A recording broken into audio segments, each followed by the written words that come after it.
আলহামদুলিল্লাহ, অবশেষে আমার দই তৈরি করা শেষ হয়েছে। চলুন কথা না বাড়িয়ে কিভাবে আমি দই তৈরি করলাম সেই ভিডিওটি আজকে আপনাদের কাছে শেয়ার করব। ভিডিওটি ভালো লাগলে অবশ্যই লাইক কমেন্ট শেয়ার করে পাশে থাকবেন।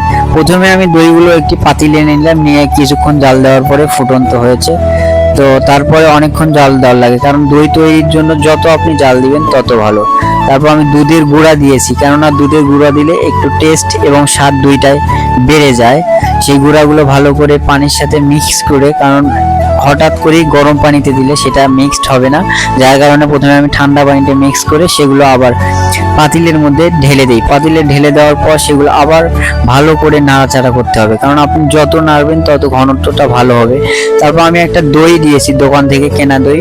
আপনারা চাইলে আপনার ইচ্ছা মতো টক দই অথবা অন্য দই দিতে পারেন। কেনা দই দিয়েছি, আপনারা চাইলে ইচ্ছা মতো দিতে পারেন, কারণ দই দিলে সেই টেস্টটাও বাড়বে। এই কারণে টেস্টি হওয়ার কারণে বিশেষ করে দইটা দেওয়া হয়েছে। তারপর আবার নাড়াচাড়া করতেছিলাম, নাড়াচাড়া করার পর চিনি দিয়েছি। চিনি দিতে আবার দুধগুলো উতলে পড়েছে। আমি 8 চামচ চিনি দিয়েছি।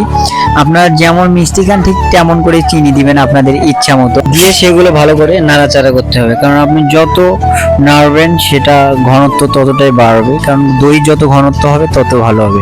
তারপর আমি সেগুলো নামাইলাম, কারণ এখন আমাকে ক্যারামেল করতে হবে। চিনি দিয়ে ক্যারামেল তৈরি করতে হয়, তো তার জন্য আমি সর্বপ্রথম আগে এটাকে আমার ঠান্ডা করতে হবে, এবং ক্যারামেলের জন্য আমি চিনি দিয়েছি 2 মুঠ। আপনারা চাইলে যেরকম মিষ্টি খাবেন সেই রকম চিনি পরিমাণে দিবেন।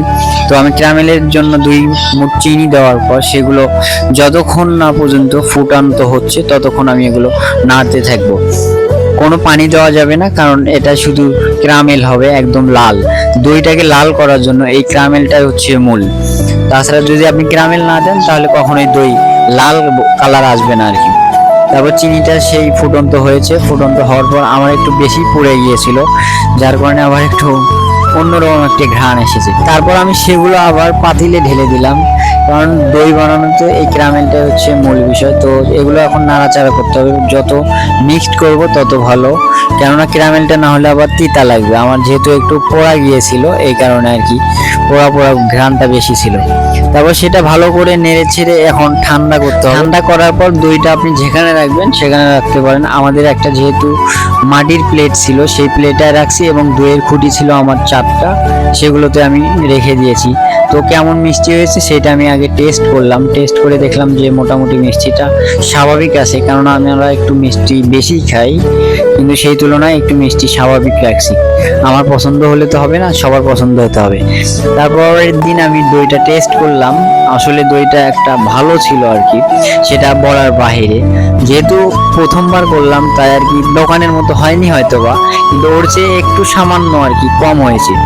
যাই হোক, আলহামদুলিল্লাহ দইটা অনেক ভালো ছিল। আপনারাও চাইলে বানাতে পারেন এইভাবে। আজকের রেসিপিটা আপনাদের কাছে কেমন লাগলো অবশ্যই লাইক কমেন্ট শেয়ার করে জানাবেন। দেখা হবে অন্য কোনো ভিডিওতে। আল্লাহ হাফেজ।